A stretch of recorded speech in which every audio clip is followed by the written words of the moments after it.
Welcome to the Adventures in CRE audio series. Join Michael Belasco and Spencer Burton as they pull back the curtain on everything commercial real estate and introduce you to some of the top minds in the industry.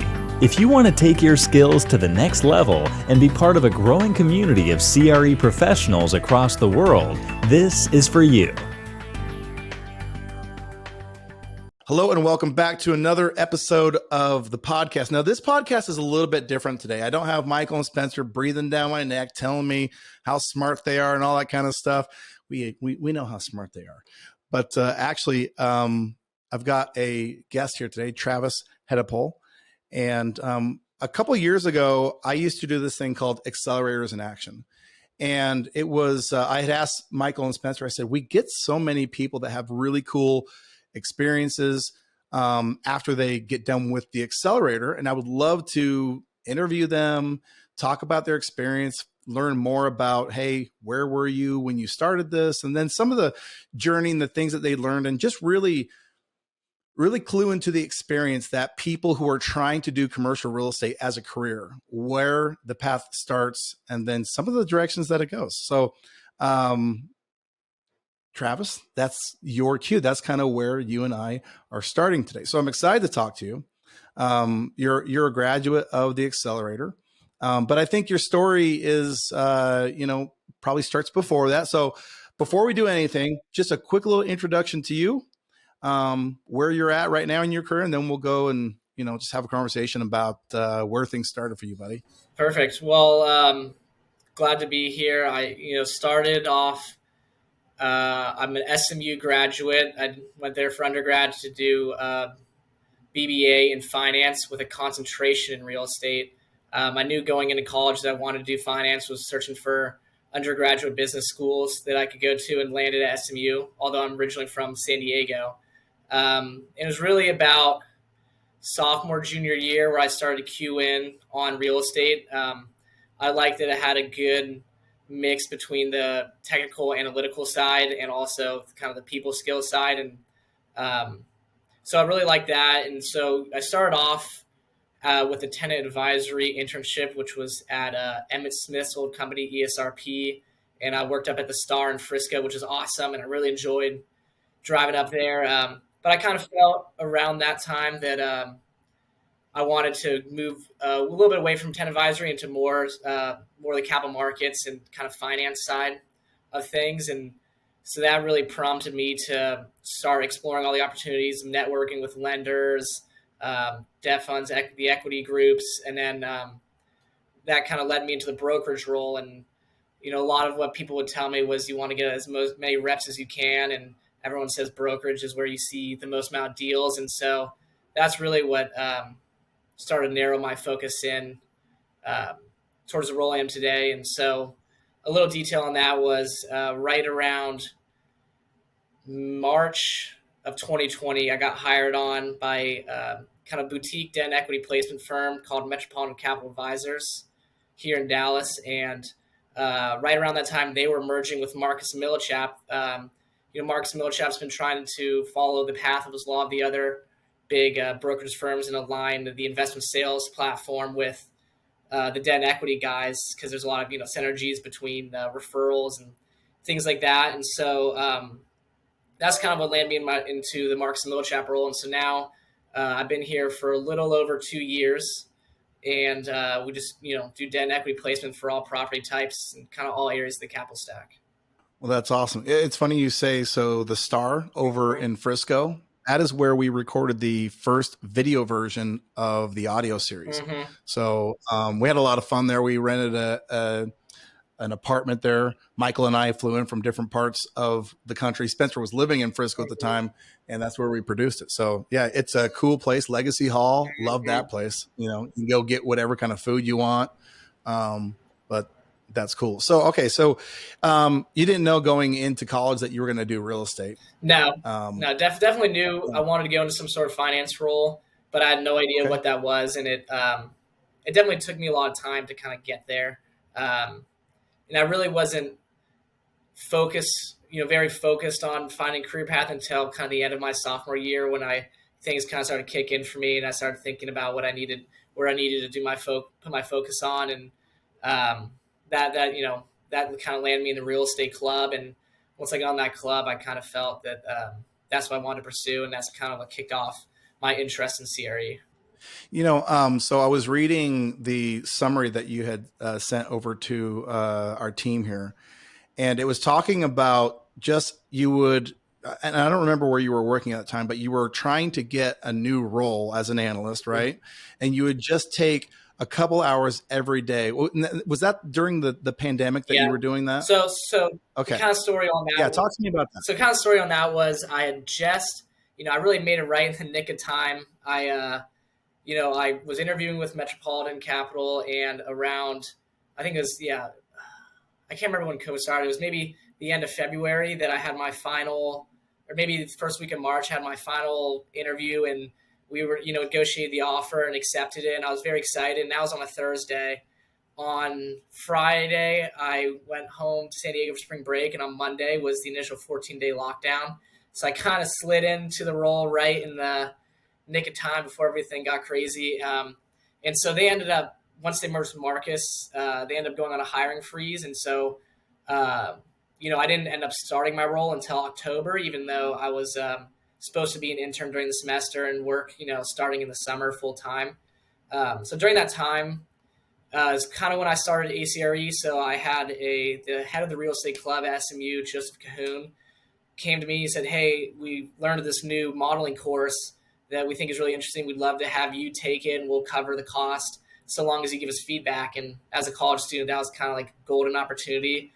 And just looking at what the 16 modules was, it looked like it aligned perfectly with what my role was going to be, because this, the firm that I work at now is very entrepreneurial. We don't have a lot of specified groups. We just have, 25 brokers across the state who do all property types, debt and equity deals, and we go to all types of capital sources and just hit a lot of different things. So I knew that this was going to be kind of the most comprehensive kind of thing that I could do to prepare myself, just without any actual analyst experience. And so I took that whole summer just because I had so much time in my hands. I just really took my time to not, rush through it and learn, watch every single video, do the, watch me builds and as well, and practice making the models myself. And I also even purchased a PC just so I could practice the shortcuts, because I knew that. Were you a Mac guy before? I was. Were you a Mac guy? I can't believe I was, because as soon as I'm a Mac guy. Well, as soon as they started showing all the shortcuts you could do, it was kind of eye-opening for me. I was like, okay, wait, maybe I don't know as much as I thought I did about Excel, and there's a lot that I could probably gain from learning how to do it on PC. So yeah, I did a couple hours a day throughout the end of the semester and summer, and it took me a long time, but because I went so slow, I felt that I really gained a lot from it, and it was a single most helpful thing that I did going into my role. 100%. It's funny. There's a couple of things that popped into my head while you were talking. One of them is I want to go through, I'm looking at your summary, all the different deal types that you've done. So I want to talk about that here in a second, but I remember several years ago when I was talking with Michael and Spencer about the Accelerator. And if people have listened to me on the podcast before, you guys know I'm not a modeling guy. My family actually did come from real estate. My dad was a developer when I was a kid. So I would jump in his truck and we would go to job sites. And I personally have actually installed, I don't know how many feet of sewer pipe and things like that, but I can operate an excavator. Mm-hmm. I'm pretty good at it, actually. So I understand, the game, but the finance part of it, I don't necessarily understand. Mm-hmm. And so when I was talking with Michael and Spencer, I said, well, walk me through what this skill is. And they explained it to me, and I was kind of like getting the glassy eyes, and I'm like, I don't get it still, and then because I've been a business owner for a couple decades, they're like, basically, if you're trying to buy a business, what do you want to know? What's the due diligence that you want to know about the business to make sure it's worth something? Mm-hmm. Like, oh, okay. I get it. I understand that. And understanding the nuance that is required to really make a good, you're talking about investing millions of dollars if you buy a business. So when we were talking about what the Accelerator, and the Accelerator was originally going to be named the Academy, right? A really dumb name. But anyway, so But I said, well, list for me what I would need to know, and then in what order I would need to know it in order to gain this skill, real estate financial modeling. And that's where we started, like going in that order. And then one day we were sitting there, and I, again, not being the brightest, and I'm not taking credit for any of this, but we're just sitting there. I'm like, this is great, but I just feel like I would need some type of practice, some type of reps to actually learn this in order for this thing to really, because it's a great skill, and it's required if you're going to be awesome at what it is that you do, right? Especially again, when we go through all the deal types you've been able to do by, taking your time to go through it. But I was thinking, how could I get some practice? And Spencer was like, what if we did interactive case studies and we built actual like websites where there was a war room involved in it, where there's actual like, deals that people had to consider and model while they're going through this program. And it just kind of built on it. And that was the light bulb moment for us. It was like, okay, well, there's courses and programs out there, fine, but people need to be able to have an outcome when this is done. And an outcome it's not enough just to tell people, you have to show them as well. And the demonstration portion of learning the Accelerator are those case studies, right? And so you're pairing up the two things, right? And so I love that you went through it methodically and you got a PC. As a Mac guy, I empathize a ton with you because I don't know what I would do if I had to go back to a PC now. Yeah. I would probably just feel stupid. You know what I mean? But so kudos to you for going through it deliberately. Now, I'm going to read these off because I think if I asked you to read them off, you probably would not remember all of the different types of deals that you have underwritten. Sure. JV equity, bridge loans, bank loans, agency debt, PACE financing, construction financing, preferred equity, CMBS loans, private hard money loans. Let's see here. On all major property types, hospitals, assisted living, senior living facilities, and a landfill even, right? So that is amazing. And that's amazing. So you're getting a wide variety of deals to look at.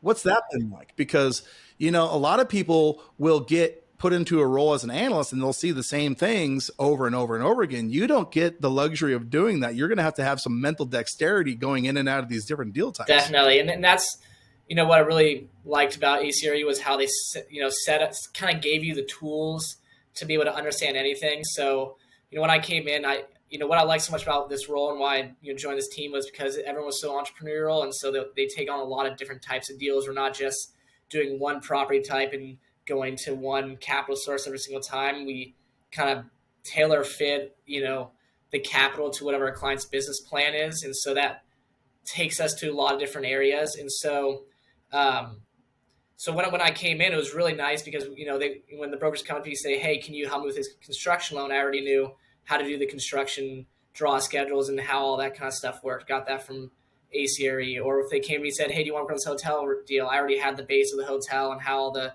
how that's, very different than all the other property types and how you do the underwriting. And so being able to have such a wide, being able to have all the tools given to me by the Accelerator and have an understanding of all the property types allowed me to become a very, a generalist on a lot of different things. And it allowed me to jump into a lot of deals really early on. And, within my first year, I was able to work on a lot of different things just because I had that background. So that was really helpful. And beyond that, just getting the, ACRE provide a lot of tools and how to use certain formula as well and how to take very long, poorly formatted rent rolls and turn them into consolidated unit mixes without having to do it, by hand with 1,000 tenants. And, all that kind of stuff really helped me to understand the other stuff, which is, we have a team member who works on financing hospitals and assisted living facilities. He also is the same guy who did the landfill.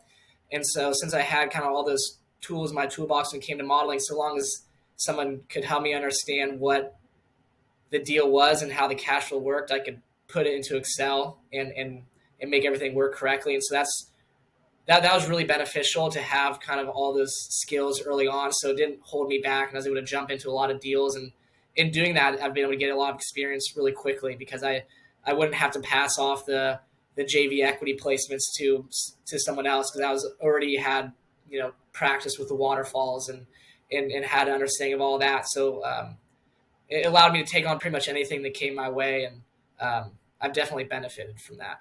That's awesome. So let's jump forward to what you do every day now. What is a day in your life? And you're currently in the role as an analyst. Is that right? Mm-hmm. Okay. So walk me through a day in your life today, what that looks like, the deals you're looking at, the team and the structure around you. I'd love to hear again, and you've been in that particular role for how long? A little over 2 years. I started October of 2020. So okay, great. Yeah. Walk me through a day. Yep. So our team, we call ourselves the MMCC Blue Team. And so that started off with the acquisition of Metropolitan, which was, we have an office here in Turtle Creek with about 15 of us.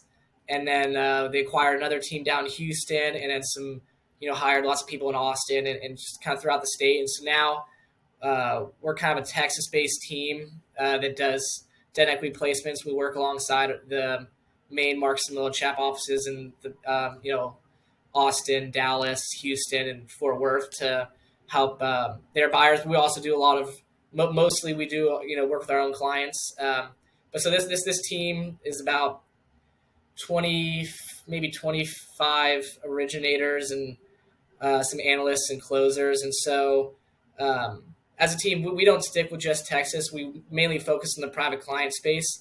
And so while a lot of them are Texas-based, we do deals all across the country, California, Wyoming, Pennsylvania, Florida, kind of wherever they take us. But a lot of our deals are in Texas and Oklahoma and kind of the Sun Belt.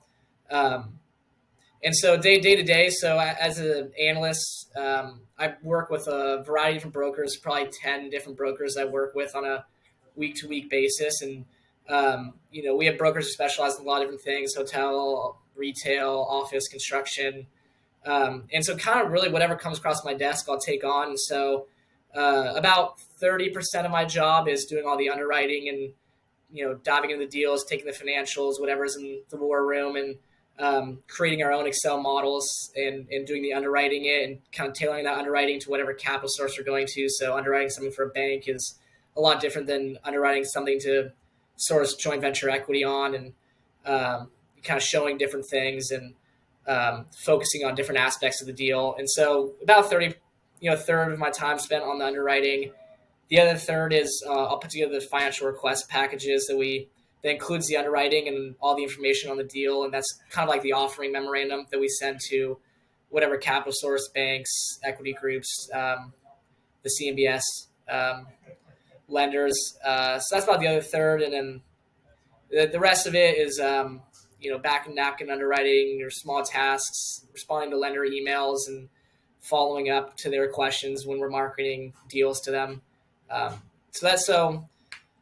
Right now we're working on a lot of actually ground up build to rent communities. So build for rent is kind of a new property type where it's like a multifamily building, except for it's mostly houses in kind of a housing community with community pool. And instead of building them to sell, they're rented much like an apartment community. So we're doing a lot of construction on those, as well as some construction on manufactured houses. We also have a couple of office developments going in Oklahoma City. So it's really all over the place. It's really whatever comes across my desk. I never know what I'm going to end up with, whether it's a landfill or a stabilized multifamily property. It's in everything. And do you like that? Oh, Is that some? Yeah. It keeps yeah. it interesting. For sure. Go ahead. It keeps it very interesting. Instead of doing, underwriting agency loans all day long, I get to focus on a lot of different things. And I see new types of deals all the time that I've kind of stuff that I haven't seen before, structures that I haven't seen before. So I feel like it's always a learning process. And so it keeps things very interesting and it's very enjoyable. It's funny because I remember, I don't think all of our all the people in the community know Spencer and I's background, but I've known him since we were 7. Oh, really? And yeah, we've been really, really good friends for a very long time. And we did a deal where we built out a development in Panama, the country of Panama.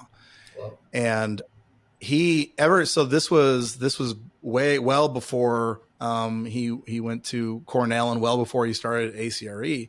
And even back then, I remember he would do these cash flow models of the development and like draws, like when we would need money from our equity partner, when we would need our draw schedule from the banks we were working with down there. And he would just go through and do this as if it were a video game. mm-hmm. And it's really funny because I think there are some people that are just, they're built for it, and he was built for it. So when I look at a guy and I hear you talking through all these different deals, and by the way, when I hear you talking about these you're seeing a ton of different deal types every single day. And I think I'm like, well, yeah, I wonder if we got another Spencer. So like, is that like your proclivity? Do you love the analytical side of these deals? Is that kind of your personality? Yeah, I definitely really like the analytical side. I find it kind of fun to try to figure these things out and figure out how to, what formulas you would need to complete whatever you're trying to achieve in the model. I kind of find that learning process and trial and error process fun to try to model something out that you haven't before, or have the model do something that you haven't had to do before. I think it is kind of like a game. I do find that analytical side very fun. So, did you play video games as a kid? Oh yeah. Not so much anymore, but what was your favorite game? I had an Xbox. I played a lot of Call of Duty and Battlefield. That was the go-to. I used to watch Spencer play SimCity. Oh, really? He has been a real estate geek since we were 8. So there's some people that are built for it, and it sounds kind of like that might be you as well. All right, we'll wrap it up here. As we're wrapping it up, I can tell that you put in the work to get your current role, and you continue to put in that work, and you have the passion. What's next? Where are you going? I mean, where do you want to take your real estate career? Yeah, I think I see myself moving into a brokerage role. So that's kind of the path here is you work 3 to 5 years as an analyst and get a really good understanding of the business, and you get to work on everyone's deals, which is very valuable because you get to learn a ton. And kind of once you feel like you're ready and you really understand the business, then they kind of release you and let you go off and hunt down your own deals, and you move into that brokerage role, and then that's really where you meet the pairing of the analytical side and the people skills side, because half the battle is knowing how to place a deal, how to underwrite it, what capital sources to go to, who those people are, and the other half is convincing potential clients that you can do better than everybody else. And so I think my path is spend a little bit more time really learning the business and working as many deals as possible. And then once I feel like I'm ready, I'll move up into that brokerage role and get in the hunt. It's interesting. My role at Adventures, I love marketing, sales, communication. That's kind of like my role. And growing up, my dad was like the number one sales guy in the world for a company called Stonehard, which they basically did coatings and industrial coatings and epoxy based stuff, very boring stuff. But, the country was worldwide, and in Boise, Idaho, he was a top salesperson. And as I got older, I started to learn about sales and different things. And, I would ask him, I said, well, what made you good? What made you so good? Because he was never the low bid on any job, but he would always get them. He said, and not so many words, I'm paraphrasing. He basically said, I never functioned like a salesperson, and I always functioned like an advisor. Right. And he could only do that because he was so knowledgeable, A, about his product, and then B, about about his customers' product and their needs, what their actual needs were, that he wasn't selling something. He wasn't selling like, hey, this is I'm selling a contract amount. He was selling an actual solution, right? And I think a lot of people shoot themselves in the foot by focusing on, hey, I'm going to be the number one broker or whatever because I'm good at sales. Maybe you've got some charisma, but honestly, people buy from those they know, like, and this is the big one, and trust, right? And you gain that trust by being credible. So I think you're on an awesome career path. Well, I definitely like what you said there, because what we talk about a lot here is kind of separating yourself from the fee, and not to look at every deal as just how can we make a fee on this, but looking at it as what's the best solution for the client and building trust that way. And if the best solution at that time is to not transact, and to us that means not getting a fee, that's better than trying to put them in a loan that maybe isn't the best solution for them and clipping a fee at that time. So we definitely focus on being as much of an advisor and consultant as possible. And then if it comes time to place a loan, then it's time to place a loan, but not trying to push transactions. And I think a lot of that comes with just being as knowledgeable as possible. If you understand all the different capital types that are out there, and then can then formulate a solution that's good, that's better than just trying to find any sort of capital that will kind of fit that box. So that's why I'm looking to spend time learning as much of the business as possible, so that I can be as much of an advisor as possible and as knowledgeable as possible before kind of going out there and pitching my business. Good stuff, man. Well, the separation, as they say, is in the preparation, and you're putting in the work. So good job, Travis. Look forward to, following your career path and seeing what you, where you go. I'm sure it's going to be awesome. So I appreciate you doing this with me. To the listeners, viewers, thanks for coming and listening to Travis and me have a little bit of a chat here. It's been fun for me. I love seeing so many times we get emails, posts, feedback from people who are in our community, and it's fun for me to engage one-on-one and just see, what are you guys doing? Like, where are you going with your lives and with your careers? And I think this has been a lot of fun for me. I think you're gonna do some big things, man. So thanks for coming, Travis. Appreciate it. All right, man. Appreciate it. All right, take care. Thanks for tuning into this episode of the Adventures in CRE audio series. For show notes and additional resources, head over to www.adventuresincre.com/audio series.